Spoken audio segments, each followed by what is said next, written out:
हमारे घर का माहौल बेहद पुरसुकून और पाकीज़ा था। जब मैंने होश संभाला तो पर्दे की पाबंदी करने लगी, जबकि मेरी बहनें पर्दा नहीं करती थी। मुझे किसी ने मजबूर नहीं किया कि ज़रूर पर्दा करो, बस अज़ खुद दिल में ये ख्याल जागुज़ी हो गया कि पर्दा करना चाहिए। घर वालों को क्या एतराज़ हो सकता था, बल्कि अब्बू मेरी इस तर्ज़ अमल पर बहुत खुश हुए। बेशक मैं बहुत खूबसूरत थी, लेकिन मुझे अपनी अच्छी सूरत की नुमाइश का कोई शौक़ नहीं था। इसीलिए मैं घर से बाहर कदम निकालते वक्त खुद को सतूर कर लेती थी, ताकि मेरे उजले उजले रुख पर किसी की मैली नज़र ना पड़े। कहते हैं कि सब लोग अपने अपने ख़ास रुझान के साथ पैदा होते हैं। मेरा भी बस कुछ इसी तरह का रुझान था कि औरतों को घर से बाहर निकलते वक्त मुनासिब लिबास में होना चाहिए। ख़ास तौर पर लड़कियों को बहुत बन ठन के नहीं निकलना चाहिए, खुशबू भी नहीं लगानी चाहिए ताकि मर्दों की तवज्जो उन पर ना जाए। मेरे अपने ख़यालात थे, लेकिन इस बाइस ख़ानदान भर में तनकीद का निशाना बनाया जाता। कोई बड़ी भी कहता, मेरी कज़नें दकियानूसी कहकर छेड़ती, लेकिन मैं अपने ख़याल में मस्त रहने वाली लड़की थी। इनकी बातों से मुझे कोई फ़र्क नहीं पड़ता था। मामू का बेटा तलहा दूसरे शहर में पढ़ता था और मामू की फैमिली लाहौर में रहती थी। कभी कभी उनके शहर किसी तकरीब में जाना होता था। तलहा को मैंने बचपन में देखा था, और बचपन में जो शक्ल होती है बड़े होने के बाद काफ़ी तब्दील हो जाती है। तलहा का कहना था कि मुझे तो आसफ़ा की शक्ल भी याद नहीं है। अब जब वो आता है मैं उसके सामने ना जाती, बल्कि मैं किसी भी कज़न और रिश्तेदार लड़की का सामना नहीं करती। अपने भाई, मामू, चचा के सिवा सबसे पर्दा करती थी। ये बात काफ़ी रिश्तेदारों को नागवार गुजरती थी। कुछ हासिद किस्म के रिश्तेदार औरतों ने ये बात फैलानी शुरू कर दी कि आसफ़ा बदसूरत हो गई है, शायद इसी बरस का मर्ज़ लग गया है, तभी अपना चेहरा छुपाती है, और करीबी रिश्तेदार लड़कों यानी कज़न्स तक के सामने नहीं आती। जब कोई मुझे ऐसी बात बताता तो मैं हंस पड़ती। भला चांद पर थूकने से इसका क्या बिगड़ता है? हकीकत छुप नहीं सकती बनावट के उसूलों से, और खुशबू आ नहीं सकती कभी कागज़ के फूलों से। ख़ानदान की कुछ बड़ी बूढ़ियाँ अलबत्ता ऐसी थीं जो कहती थी कि वो बहुत खुशकिस्मत होगा जो इससे ब्याह कर ली जाएगा। हर ख़ानदान में ऐसी बातें होती रहती थीं। असल मामले ने तब सर उठाया जब मेरे रिश्ते की बात चली। गैर ख़ानदान से बहुत रिश्ते आए। फुप्पू ख्वाहिशमंद थी कि उनके बेटे से रिश्ता हो, और चचा चच्ची भी आरज़ूमंद थे, लेकिन अम्मी ने मेरे लिए अपने भाई के बेटे तलहा को पसंद किया। वो समझती थी कि तलहा शहर के बेहतरीन कॉलेज में पढ़ रहा है, यकीनन उसका मुस्तकबिल ताबनाक है, जबकि मामू और मुमानी मेरे हुस्न पर फरीख्ता थे। वो अपने बेटे के लिए मुझ जैसी खूबसूरत लड़की को बहू बनाना चाहते थे। कहते थे कि जब घर में रोशनी मौजूद हो तो बाहर जाकर रोशनी तलाश करने की क्या ज़रूरत है।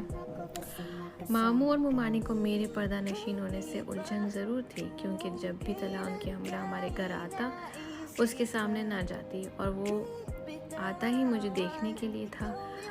उसने अपने वालिदैन से कह दिया था कि उसके साथ एक से एक हसीन लड़की पड़ती है, लिहाजा जब तक मैं उसे अपनी सूरत ना दिखाऊंगी वो शादी के लिए हाँ नहीं करेगा। अम्मी ने बहुत समझाया, मुमानी ने बहुत मिन्नत समाजत की, मगर मैं टस से मस ना हुई।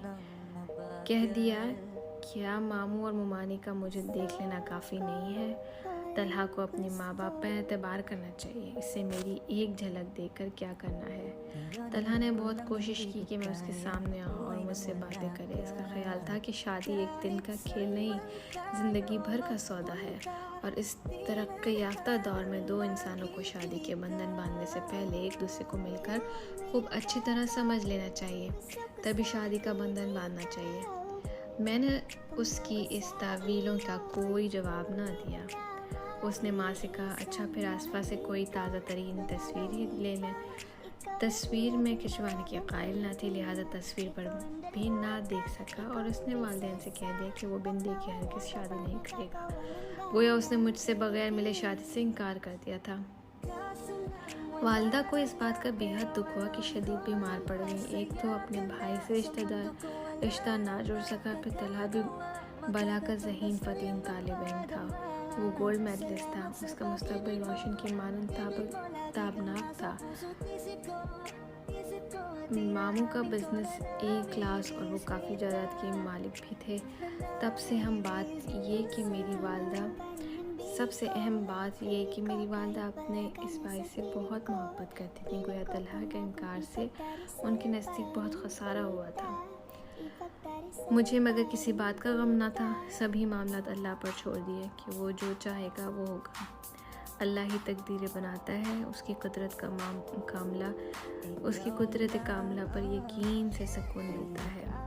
अल्लाह की करनी के तलहा के इनकार के चंद रोज़ बाद हम एक रिश्तेदार की शादी में गए, जहाँ वो भी आया हुआ था। मैं दुल्हन के साथ बैठी थी कि वो अचानक कमरे में आ गया और मुझे देख लिया।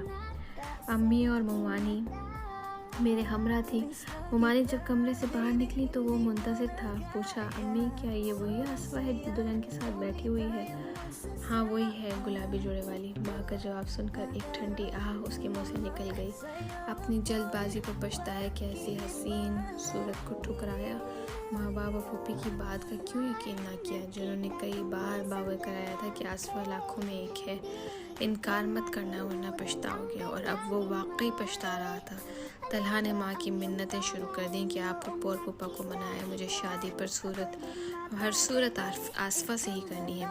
इसके सिवा मैं किसी और से शादी नहीं करूँगा। ये काश पहले एक झलक देख पाता तो इनकार करता और ना बुजुर्गों के बीच नाराज़गी होती। अब हाथ मलते रहो, माँ बाप मान गए, आसफा ना मानेगी।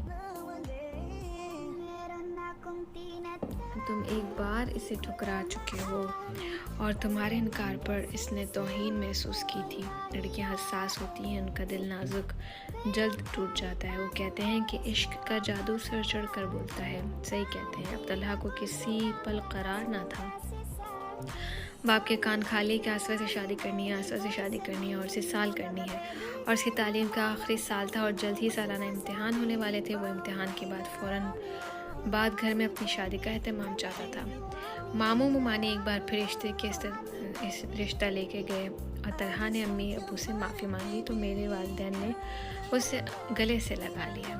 वो कोई गैर तो ना था और अपनों की ऐसी गलतियों को माफ़ कर देने में ही भलाई होती है। करीबी रिश्तेदारों को भी कोई एतराज़ ना था, बल्कि सभी खुश थे कि मैं अपनों में जा रही हूँ। अम्मी अबू कहते थे कि अपने होते हैं, किसी बात का डर खौफ नहीं होता। रिश्ता पक्का हो गया। पूरे ख़ानदान में मिठाइयाँ बांटी गई। मुझे भी यक गोना खुशी हुई कि चलो मेरी माँ की दरीना आरज़ू पूरी हो गई। इनका ख्वाब था कि तलहा दामाद बने। इन दिनों में MSc कर रही थी और अभी शादी में काफ़ी वक्त था। अम्मी ने मुमानी से कह दिया था कि ये तालीम मुकम्मल कर लेगी तो शादी कर देंगे। मुझसे बड़े दोनों भाई अपने गैर शादीशुदा थे और अबू पहले उनके सर पर सेहरा देखना चाहते थे। इधर तलहा को चैन न था। मामू का फ़ोन आता कि बाकी काम बाद में होते रहेंगे, पहले आसफा तलहा की शादी कर दें। आसफा बेटी पढ़ाई शादी के बाद मुकम्मल कर लेगी। इधर अबू अड़ गए कि पहले बड़े बेटे की शादी होगी, बहू घर आ जाए तब वो बेटी को रुखसत करेंगे। ये सुनकर मामू ने वक्ती तौर पर खामोशी इख्तियार की, लेकिन 15 दिन बमुश्किल गुजरे कि उनका फिर फ़ोन आ जाता कि अब तलहा की शादी होनी चाहिए। मामू ने मामूल बना लिया। वो हर 15 दिन बाद फ़ोन कर देते, कहते कि शादी की तारीख़ रखो। जवाब में वालिद वही बात कहते जो पहले कहा होता था, कामरान की शादी हो जाने दो, उसके फ़ौरन बाद उसकी भी कर देंगे। इस पर वो गुस्से से फ़ोन रखते थे। इस अमर में 2 मसले थे। अव्वल, कामरान को कोई लड़की पसंद ना थी। 2 मेरी पढ़ाई चल रही थी और मुझे 1 साल मज़ीद दरकार था। तलहा के बाप इन मजबूरियों को अहम ना कर जानते, तभी उनका रवैया खुदरा हो जाता था और उनके इस रवैये ने हम सबको मुश्किल में डाल दिया था। इधर मैं अपने बुजुर्गों की परेशानी देखकर परेशान हो रही थी और मेरी कुछ समझ नहीं आ रहा था कि मेरे साथ क्या हो रहा है। मामू को पता नहीं क्यों इतनी जल्दी पड़ी थी, हालांकि अभी उम्र ज़्यादा ना थी, बमुश्किल 22 साल की थी। इसी असना में तलहा के छोटे भाई का रिश्ता हो गया। हम भी शादी में गए। शादी में मेरा पर्दा बरकरार रखना महाल हुआ। मामू ने मौका देखा तो तलहा से कहा कि जाओ बेटा, अपने मंगते से खुद बात कर लो और इसे जल्द शादी पर राज़ी कर लो। मेरे पास आया और बोला कि तुम वालिदैन को मनाओ कि हमारी शादी जल्दी कर दें, पढ़ाई बाद में मुकम्मल करते रहना। इसकी बात सुनकर मेरे तो होश उड़ गए, शर्म से निगाहें झुका ली। इसी वक्त अम्मी के पास आकर बैठ गई। तलहा ने अम्मी के सामने मेरा हाथ पकड़ लिया और बोला कि अगर आप भी पुप्पो राजी ना हुए तो मैं तुम्हें भगा कर ले जाऊंगा और कोर्ट मैरिज कर लूँगा। अपनी दानिस्त में वो बेतकल्लुफ़ी से काम लेकर मजाक कर रहा था मुझे, मगर उसका ये भोंडा मजाक बेहद गिरा गुजरा और उसकी जल्दबाज तबीयत से नफ़रत से महसूस होने लगी। दुख हुआ कि अम्मी के सामने भी वो ऐसी बात कहने से बाज ना आया था। अम्मी उसका हल्कापन बर्दाश्त कर गई, लेकिन मेरे तो जैसे होश उड़ गया। ताहम अम्मी ने हौसले से काम लिया, मुझे अंदर भेज दिया। तलहा को समझाया कि बेटा इस तरह नहीं कहते, 6 माह इम्तिहान में बाकी हैं, फिर शादी की तारीख रख लेंगे। तुम ज़रा सब्र से काम लो और अपने वालिद को भी समझाओ कि आए दिन मेरे मियाँ को फ़ोन ना किया करें वरना वो चिढ़ जाएंगे। इस पर तलहा ने कहा ठीक है, शादी असफा के इम्तिहान की बात हो जाएगी, लेकिन निकाह भी कर दें। ये क्या बात हुई? जब शादी को चंद माह बाकी हैं तो निकाह पहले क्यों? अरे भाई, निकाह तभी होगा जब शादी होगी, क्या बेएतबारी है? इस वक्त मामू आ गए। तलहा की बात सुन ली तो बोले, हाँ आपा, मेरा बेटा ठीक कहता है, आप निकाह अभी करा दें, क्या ख़बर बाद में आपकी नीयत बदल जाए। ये सुनकर वालदा चिढ़ गई। भाई ने कैसी गलत बात मुँह से निकाली है। मुझे अम्मी ने बताया तो रूहान सी हो गई कि अपने हमारे साथ कैसा बर्ताव कर रहे हैं, ऐसा तो गैर भी नहीं करते। मैंने साफ कह दिया, अम्मी 6 माह मुझसे सुकून से रहने दें और निकाह की झंझट में ना डालें। मामू मिस मेरे वालिदैन ने बात नहीं मानी तो वो खफा होकर चले गए। कुछ दिन बाद फिर उनका फ़ोन आया कि बड़े बेटे ने एक लड़की को पसंद कर लिया है और अब यूसुफ की शादी का इरादा है। चाहता हूँ कि आप लोग आकर लड़की को देख लें और लोगों को पसंद कर लें, तब मैं रिश्ता पक्का कर दूँगा। अम्मी अबू इनके कहने बुलाने पर चले गए। मामू ने लड़की वालों से उन्हें मिलाया तो मेरे वालिदैन को ये लोग ठीक ना लगे। उसी वजह से उन्होंने कहा कि बेहतर होता अगर कोई दूसरा अच्छा रिश्ता तलाश कर ले। इस पर मामू ने उन लोगों को मना कर दिया, लेकिन बाद में वो पछताने लगे कि उसके बेटे की पसंद उसमें शामिल थी। मेरे वालिदैन ने सिर्फ अपनी राय दी थी, रिश्ता खुद उन्होंने ख़त्म किया और फिर उन्हें गुस्सा भी आया कि उन लोगों को ख्वाह बीच में डाला। अच्छा भला रिश्ता जाता रहा। वो गुस्से पर काबू ना रख सके और अम्मी अब्बू को खूब सुनाई कि तुम लोगों की वजह से हमने ये रिश्ता गंवाया है, अब मैं बेटे को क्या मुंह दिखाऊंगा, तुम लोग उसकी खुशी पर बात करने का मौजब बने हो। इस तरह बात बढ़ते खासी बढ़ गई। तला भी जज्बाती हो गया और उसने चंद जुमले ऐसे मुंह से निकाले कि अम्मी अब्बू ने अपनी तौहीन महसूस की और तलहा को मेरा रिश्ता ना देने का फ़ैसला कर लिया। जब मुझे वालिदैन ने सारा अहवाल बताया तो मैं बहुत हैरान हुई कि रिश्ते का मामला तलहा के भाई का था। बात बीच में मेरी आ गई और रिश्ता मेरा ख़त्म कर दिया। चंद रोज़ बाद मामू ने फ़ोन किया कि हमसे गलती हो गई है, ख्वामख्वाह गुस्सा किया, हालांकि आप सही कह रहे थे। अब तलहा भी पछता रहा है और माफ़ी मांग रहा है, इसे माफ़ कर दें। बहू हम आसफ़ा को ही बनाएंगे। वालिदैन फिर राज़ी हो गए, मगर इस बार मैं डट गई। मैंने कहा कि मैं हरगिज़ तलहा से शादी नहीं करूँगी। जिसने मेरे वालिदैन की इज़्ज़त नहीं की वो आइंदा क्या करेगा। मैंने जान लिया कि आइंदा मेरी इन लोगों से नहीं बनेगी, क्योंकि ये नहायत बेसब्रे, कम हौसला और जज्बाती लोग हैं। अम्मी मुझे एक बार फिर मनाने और समझाने बैठी तो मैंने हाथ जोड़ दिए कि हरगिज़ अब आपके भाई की हवेली की गाय नहीं बनूंगी। जब चाहे घोड़े से बांध दें, जब चाहे हाँक दें। ऐसे मिजाज लोग जब अपनी से करने पर आते हैं फिर किसी का बुरा भला नहीं सोचते, अपनी सी कर गुजरते हैं। मैं ऐसे अपनों को काबिल भरोसा नहीं समझती। इस बार इनकार मेरी तरफ से हुआ और जब एक बार इनकार किया तो फिर इस ना को मैं हाँ में ना बदल सकी।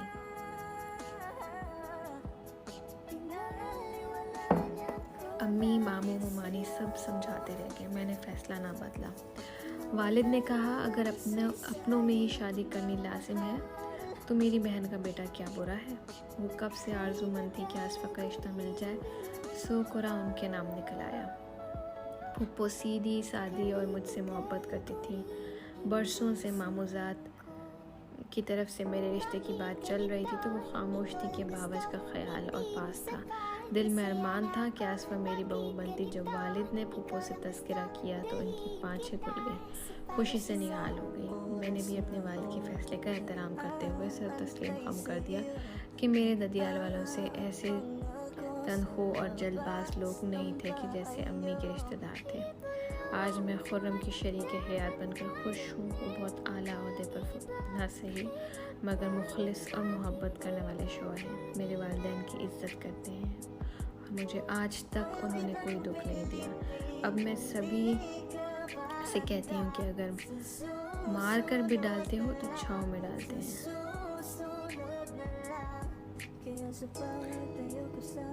अगर अपने मार कर भी डालते हैं तो छाँव में डालते हैं।